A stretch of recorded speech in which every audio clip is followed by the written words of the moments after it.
Just because something's worked in one geography doesn't mean you can just lift that framework and go and plonk it somewhere else.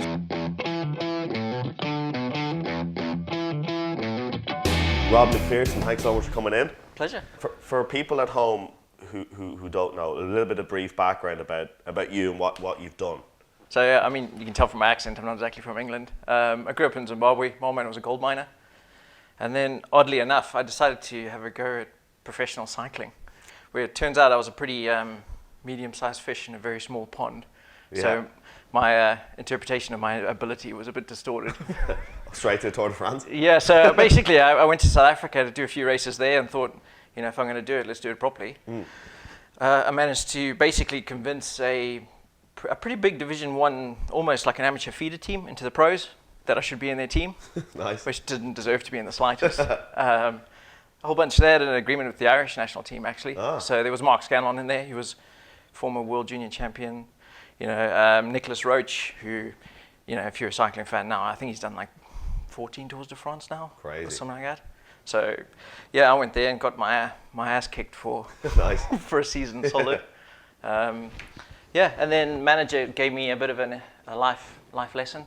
First time I'd failed at something, said, in his words, Robert, I think for you there's more to life than cycling. Yeah, that's a very polite way Basically, of putting it, isn't it? It was the politest way I've ever been sacked in my life. Yeah. Well, it was good though, but then obviously everything I planned to do in my entire life was completely sabotaged there. So I phoned up one of my friends from school who was already in the military. So I was thinking, what do you do? I'm really fit. I didn't go to university. I skipped university to go and try to become a professional athlete. Yeah. So I thought, let's join the Marines because my mate Quinn Lenigan's in it. So let's go. Nice. And that was that. So he got me to join up. Essentially, I almost cheated because he was already Marine. I went to live with him for 6 months because it takes 6 months to get through the paperwork. Okay. And because I came on a Zimbabwean passport, it took me a while to get the visa and get the British forces? Yeah. Yeah. Okay. So Royal Marine Commandos. Okay. He taunted me because the slogan at the time was 99.99% need not apply.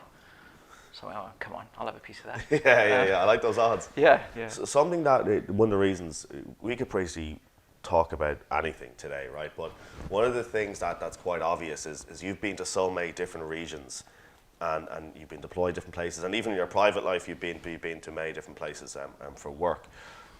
A lot of businesses watching the show, majority want to expand to a different country. Can we chat a little bit about companies at home that are watching at home that want to expand to new regions? And what's the best way of doing it? I know it's quite broad, but any advice for them? Yeah, I mean, I delivered quite a few projects across North Africa, a number of countries there where basically we had to go in and capacity build their institutions. My first ones I learnt a lot of lessons, and the first thing you need to do is just understand. You've got to have an open mind when you go in. Yeah. Just because something's worked in one geography doesn't mean you can just lift that framework and go and plonk it somewhere else. It's not a copy and paste job. It never is. I learned that the hard way the first times. There's some local indigenous forces I was dealing with where I put who in the UK would have been the perfect leader, because the way we operate here and the way we understand ability and credibility and stuff like that. I chose someone to be the commander of a team, and as soon as he gave his first command, one of the oldest guys in the troop just went and punched his lights out. Oh, really? Yeah. Just because that's not how it works. Yeah. I don't listen to this youngster. Yeah. So it was all. You got to go in and understand first. Completely open mind. Fine, take the principles or the fundamentals of how you do things. The military, we love to work on principles. Yeah. Every single thing we do has got some sort of acronym or a principle behind it. So you can take that, but all the detail and intricacies that come with it, you basically need to start with a blank slate from day one. Start from scratch. Completely from scratch. Again, take the principles and apply the principles, but it has to be, if you want to put a commercial spin on it, it's got to be a specific market fit. Yeah, of course. Respect comes in different forms. You go to places. So, for example, you go somewhere like Kenya or Somaliland or Puntland or something like that. If you go there and you've never lived in another country or had to adapt to another demographic, you assume everyone's got the same level of education. Yeah. You assume the infrastructure is going to be exactly the same. You assume, what we consider Or polite or etiquette or even your normal mannerisms and etiquette and colloquialisms and what people consider important. I mean, you come to London and it's all about who exited for the largest amount of money. Yeah, of course. So, for example, you go to a failed state, there almost is no monetary system. Yeah, so that's completely irrelevant, Yeah, so you go to places where there's actually nothing tangible. It's not materialistic there. Where actually what we started doing is the way I built teams in some of these countries, because you can't just say, well, I'll pay you X amount or I'll promote you to this position or something like that, because honor is actually a form of capital. Okay. Prestige within where you are. If there is no monetary system, or if there's nothing to buy with your money, then what's the point in even having it? Exactly. There's just humans. It's always the human element on it. So that, in a way, that's quite relevant, obviously, because a lot of these London businesses, and we talked about raising money and whoever raised the most money. These UK businesses that are raising these massive amounts of money, especially if you're going to big US investors, like if 500 startups, XL, hundreds of millions being pumped in, it is for that rapid international expansion, because that's what they want. You don't want to, the big fish in a little pond in the UK, it's international expansion. You need to train the teams on the ground when you hire new staff. Obviously, you need to have, and this is where culture comes into it, because these UK businesses that are getting massive amounts of funding are trying to keep this company culture, but you can't really replicate the same company culture worldwide. It just doesn't work like that.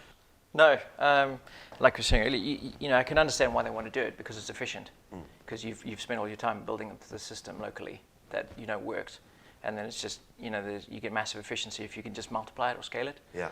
But when you go into new geography, it's almost a sense of arrogance. You're going to their home, their place.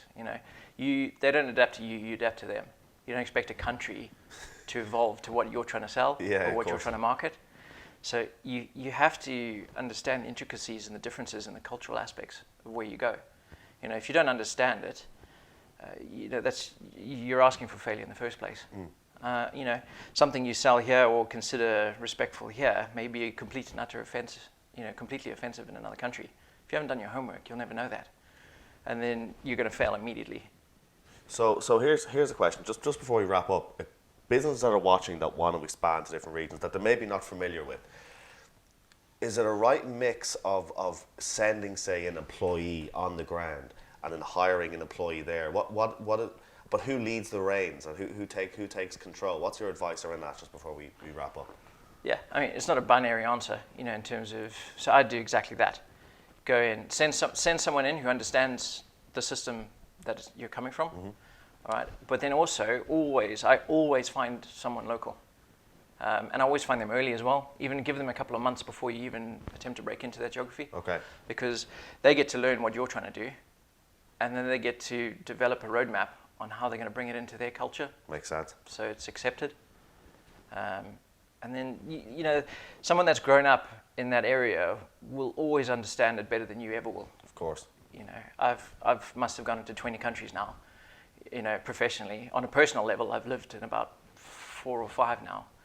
And I'll never, I could speak a bit of French when I got to France, but by the time I left, but there were still loads of little aspects and intricacies and colloquialisms that I never understood. And you will never understand unless you've grown up in it. You've been immersed in it for most of your life.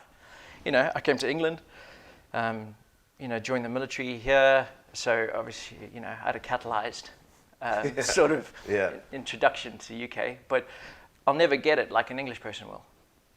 I've been accepted. I've tried to assimilate as much as I can, but there'll always be the slight differences. Even my accent. Yeah, of course. As an example, I can go into a place, and because I have as a Zimbabwean or a Southern African accent, some people might meet it with prejudice. Some, people might accept it. I'm Irish, so we're in the same boat, Rob. Yeah. Cool. Look, thank you so much for coming in. Really appreciate it. Yeah. Cheers. Nice.